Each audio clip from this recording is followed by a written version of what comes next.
Hey guys, welcome to my YouTube channel Edulogical one destination for all information.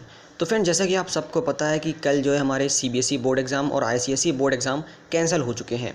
लेकिन यहाँ पे बात अब यहाँ फंसती है कि रिज़ल्ट कब घोषित किया जाएगा, और उसी के साथ रिज़ल्ट का तो पता है, लेकिन जो मार्किंग स्कीम है यानी कि जो मार्क्स है वो किस तरीके से अब दिया जाएगा, ये सबसे बड़ा सवाल विद्यार्थियों के सामने उठता है। तो इसी के ऊपर हम बात करने वाले हैं। इसी के साथ यहाँ पे कोर्ट ने अभी थोड़ी देर पहले जो लेटेस्ट न्यूज़ है कि टॉप कोर्ट ने यानी कि सुप्रीम कोर्ट ने जो असेसमेंट स्कीम सीबीएसई के द्वारा सबमिट की गई है कोर्ट को, वो अप्रूव कर लिया है। यानी उस सिस्टम को, उस एवेल्यूएशन मेथड को जो जिसके बुनियाद पे सीबीएसई अपने स्टूडेंट को मार्क्स अवार्ड करने वाली है, देने वाली है। तो चलिए इसके बारे में विस्तार से बात कर लेते हैं।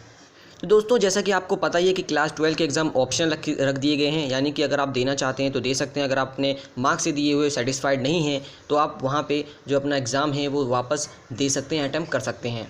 लेकिन यहाँ पे जो पेटिशनर था यानी पेरेंट्स के साइड से जिसने पेटिशन डाला गया था, तो वहाँ पे उस लॉयर ने कहा है कि क्या भरोसा है कि सीबीएसई कब जो है टाइम यहाँ पे रिलीज़ करेगी, जितने भी हमारे 12th क्लास के जो आने वाले समय में अगर लिए जाएंगे पेपर तो वो कब लिए जाएंगे। तो इसको लेकर यहाँ पे सीबीएसई ने कहा है कि देखिए, हम स्टूडेंट्स को एम्पल टाइम देंगे, यानी अच्छा खासा टाइम देंगे कि वो डिसाइड कर सकते हैं कि उन्हें एग्ज़ाम में अपीयर होना है या अपीयर नहीं होना है। दोस्तों, अब हम बात करते हैं सीधी सीबीएसई की मार्किंग स्कीम के बारे में, जो कि आप सबके लिए जानना बहुत ज़्यादा ज़रूरी है। तो देखिए, सीबीएसई ने अभी जो सबमिट करा उसको मैं आपको अच्छे से समझा देता हूँ कि देखिए, एवेल्यूएशन जो स्कीम सबमिट की गई है उसके बुनियाद पर अगर हम बात करें तो क्लास 10 और 12 के एग्ज़ाम जो हैं कई बेसिस पर डिसाइड किए जाएंगे। वो ये बेसिस होगा, मान लीजिए देखिए, लॉकडाउन के बीच में कई लोग के खाली 3 पेपर अटैम्प्ट हुए थे, कई लोग के 2 पेपर अटैम्प्ट हुए थे, कई लोग के एक भी पेपर नहीं अटैम्प्ट हो पाए थे, यानी कई लोग एक भी पेपर नहीं दे पाए थे। अब देखिए, यहाँ पे जिन बच्चों ने 3 पेपर दे दिए थे यानी 3 से ज़्यादा दे दिए थे, तो उनका क्या होगा, जो बेस्ट 3 पेपर होंगे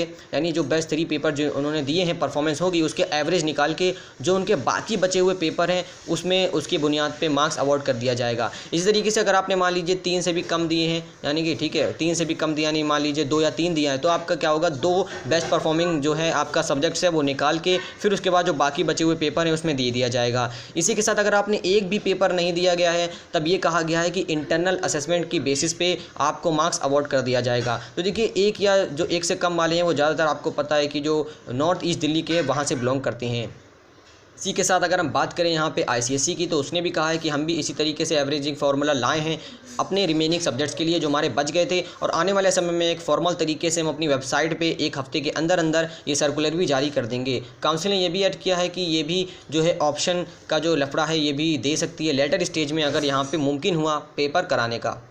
तो फ्रेंड्स, ये थी मार्किंग स्कीम जो कि सीबीएसई के द्वारा सबमिट की गई है सुप्रीम कोर्ट को, और यहाँ पे अप्रूव भी हुई है, जो कि मैंने अभी आपको अच्छे से बता दिया है। तो फ्रेंड्स, मुझे आशा आपको अच्छे समझ में आ गया होगा। अगर आपको वीडियो अच्छी लगी हो तो वीडियो को लाइक करना बिल्कुल भी मत भूलिएगा। वीडियो को अपने दोस्तों के साथ ज़रूर शेयर कीजिएगा। अगर आप हमारे चैनल पर नए हैं तो चैनल को सब्सक्राइब करके बेल आइकन दबाना बिल्कुल भी मत भूलिएगा। पूरी वीडियो देखने के लिए बहुत बहुत धन्यवाद। जय हिंद, जय भारत।